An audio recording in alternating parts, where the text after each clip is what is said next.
ได้เห็นเฮิงแล้วบ่ได้เห็นเฮิงแล้ว sorry grandkids if I have any grandpa did not record anything anyways สบายดีทุกคน those are for my grandkids in case they watch if I ever have grandkids but ให้หลานเบิ่งคันมีหลาน but right now we save the video on YouTube okay anyways พวกคอยกะเฮิงเราบ่ได้มาถ่ายนี่เดี๋ยวนี้ต้นพร้าวให้หน้าที่ตอนปลูกนี่เด้ปลูกต้นพร้าวแล้วก็เมียขุดน้องคอยก็ซอยแล้วแหละเบิ่งเด้อน้องนี่เด้อันนี้น้องสิเฮ็ดลอยน้ำเล่นซื่อๆบ่แม่นน้องเลี้ยงปอกเลี้ยงปลาน้องเลี้ยงคนเลยนะเพิ่งเติมตะคุดนี่ครับเห็นเด้ทางน้ำมันสิมาแต่พี่ก็ลงมาแนวนี้เลิกสุดนี่ประมาณนี้นี่เด้เพียงแอลป่ะแอลประมาณโอ้มีไอแลนด์อีกอันนี้ไอแลนด์กันแล้วก็บอนแสอยู่ฮั่นฤดูก็เริ่มหนาวแล้วเดี๋ยวนี้ฤดูเริ่มหนาวแล้วขุดออกเมื่อนี่แถวนี่แล้วก็สิให้น้ำมาแสอันนี้ช่วงเสือจะปลูกสิมั่งแล้วก็ปลูกต้นพร้าวอ้อมเป็นแบบอยู่เกาะอยู่ดอนเก่านี่เด้ฤดูมันหนาวเริ่มแห้งแล้วยังกะกองกระต่ายไรหญ้ายังดอกเบิ่งเด้อมึงกระถินก็ใหญ่ขึ้นแล้วต้นพร้าวก็เริ่มใหญ่ดอกใหม่ก็เริ่มโป่งหักมันฤดูหนาวเดี๋ยวนี้ฤดูหนาวได้กระถินนี่ได้กินแล้วนี่เบิ่งมือนี่เด้กระถินเห็นไหมหมากอันนี้ก็ยังขึ้นเลยอยู่มันสูงกว่าหัวข่อยเลยพี่สินะดอกไม้หมากกระจิบเขาคือว่าบางคนคือว่าหมากเมือกโอ้จักมันยังกันหูแล้วบอกนะเด้อนี่เด้ยังออกเลยอยู่พี่เอาแม่เจ้าคุณนี่ต้นนี้แห้งร้ายมันสิสุดยอดอีลี่ล้อเลยได้เนี่ยเลยโอ้ออกเป็นหมวกมันเนี่ยนี่เอาใส่หมวกคืนหนาวอันนี้คุณหมากมังกรก็เริ่มขึ้นแล้วก็เลยเฮ็ดอันนี้ใส่นี่เสียมันมางอกอยู่นี้แล้วมันก็สิออกมาติตามเขาเจ้าว่านี่มันก็สินอนพักอยู่นี้ตัวนี้ก็นอนพักอยู่นี้ขึ้นสูงแล้วคุณชักแมงยังมันยังนี่อ้อยก็เริ่มขึ้นแล้วหมากมังกรร้ายต้นอันนี้1 2 4 6เท่านี้อันนี้ก็มัดขึ้นไว้แล้วนี่จักมันดีหรือว่าจักสิถือพอจักสิขึ้นพอมันล่มร้ายนะบ่เห็นผื่นแล้วเอานี่มัดนี่กระดาษมักแตงยอดมักแตงหน่อยนี่ดิตัวนี้หมดมากินมันนะเห็นอะไรดิหมดนี่มักทั่วตัวนี้แหละคักนี่ถั่วยาวเนาะถั่วยาว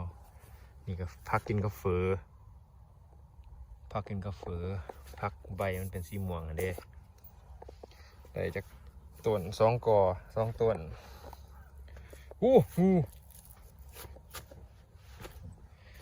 เบิ้งขี้กระเดือนถึงหมดกินแล้วมึงตายแล้วเสร็จบ่นี่เห็นอะไรนี่จับมันกับบุกา let's dump him somewhere เจ้าก็ลงสวนตีไปมันเหยือง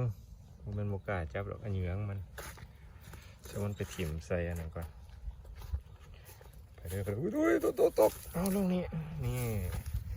สิไว้อยู่ที่บ่นี่ต้นมากายังนี่มาเขียบบ่นี่ anyways I think I saved them okay you rest buddy มาเบิ่งอ้อยหน่อยนึงนี่ เป็นดอกปานยังนี่หมากยังนี่ต้นbasil in English it's called basil นี่เด้สวนอ้อยอันนี้มะเขือก็ขึ้นแล้วมะเขือนี่เด้พี่เป็นหมากแล้วพี่เด้คือเขียวคือเหลืองเป็นมะเขือคืนบ่นี่อันนี้ดอกมันพี่นะนี่มะเขือขึ้นแล้ว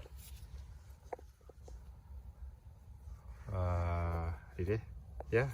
there's a lot I tell the wife to come and grab these อันนี้ก็ขึ้นเลยอยู่คุณขึ้นเลยอันนี้ก็อ้อยอันนี้นี่อ้อยดำตัวนี้หวานก่อนกะเพราผักกะเพราอันนี้เลยอ้อย those are the bigger อ้อยthose are the bigger อ้อยต้นคืออันนี้กระถินไปเบิ่งบอลนะค่อยเอานั้นมาถิ่มมาrecycling บ่ทันถิ่มมันนี่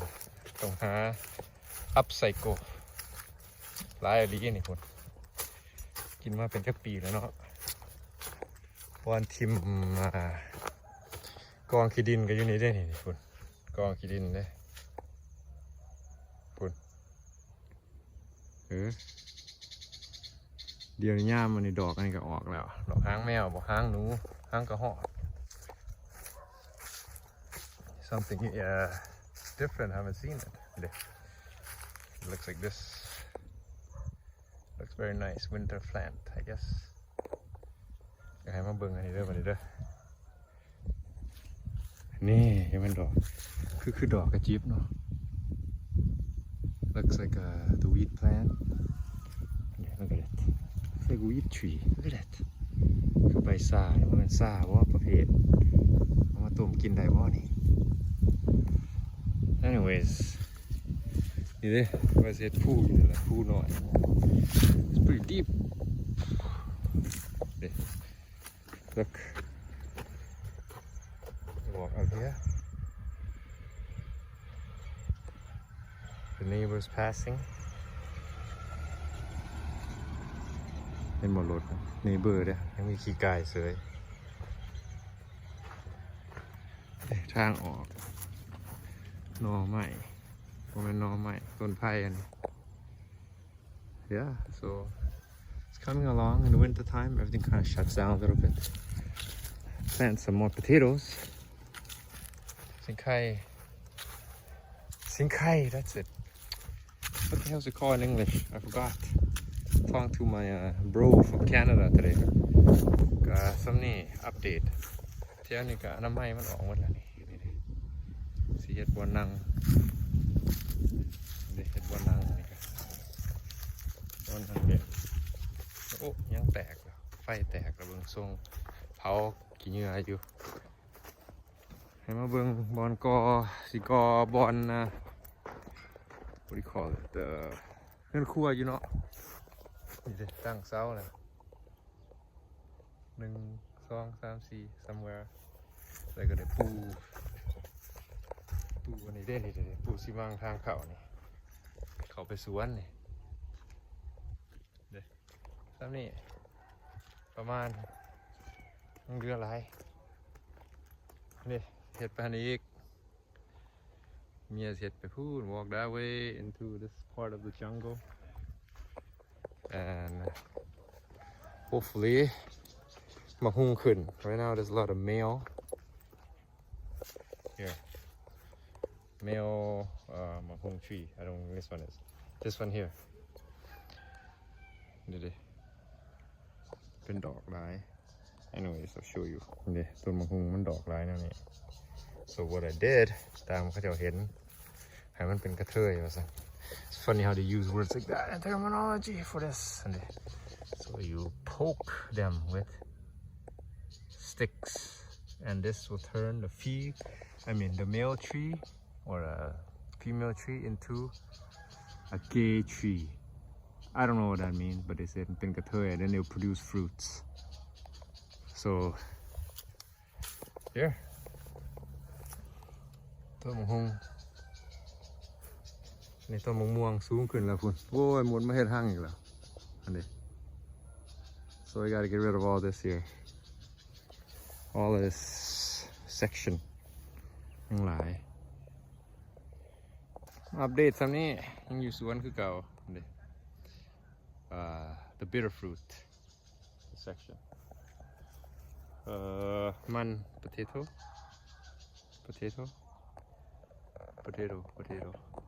I'll show you more ไปปลูก potato อยู่เบิ่งเด้อ in a potato sack เด้อ potato and then this around this area บน mark some sort of fruit here watermelon baby watermelon something I don't know กินได้อันนี้หมากน้ำจับบอกให้มาสั่นหมากคุกครั้งแคลนมันก็แห้งหลายเติบนี่ยังกันเด้เอาไฟโซลาร์ขึ้นทีนี้ไก่กอไฟอยู่แจนี่แกหัวเด้ปลูกที่ไข่อ้อมห่วยตรงมือเขาตัวนี่โอ้ยยากเลาะเศร้านี่เบิ่งทรงลืมเลยตรงมือนี่ก็สิงไข่อ้อมหัวอนามัยข้างนอกมีแต่บอดกับบอด everywhere they look healthy all these plants there's another solar we lift it up higher อันนี้อันนั้นฝรั่งโมเมนต์มันเราไม่something I forgot what it's called นอหิมะบัวหิมะ right here they're starting alright let's see what the boy is up to oh he's doing laundry นี่ทางหน้าคือกันดอกไม้ก็ขึ้นแล้วงามปานยังนี่Yeah, look at the boy doing some chores for one. Say hello, buddy. Yeah, look at the head ซักเครื่องตากเครื่องเดียวนี่น้ำเขาสิเมิดแล้วจังเอาไปเป่งมันอีก to fill it. I'll go fill it. It's okay. นี่ดิ So we made this pad. Team effort, obviously. มีอ้อยอันนี้ว่าจะกินall of that okay I think the water is working hard we gotta get pumping กินกระถินไปกินอยู่สวนอ้าวซ่าป่ะยำเป็นเลยโอ้อ้าว the heck that hurt that was an acting that hurt you did it looks like this กระถินเป็นไง son of a gun that hurt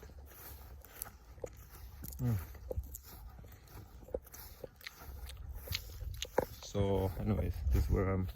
going ตัวนี้update sorry บ่ได้เห็นทั้งละ for the 5-6 people that follow we miss you all we'll see you soon some of you bye bye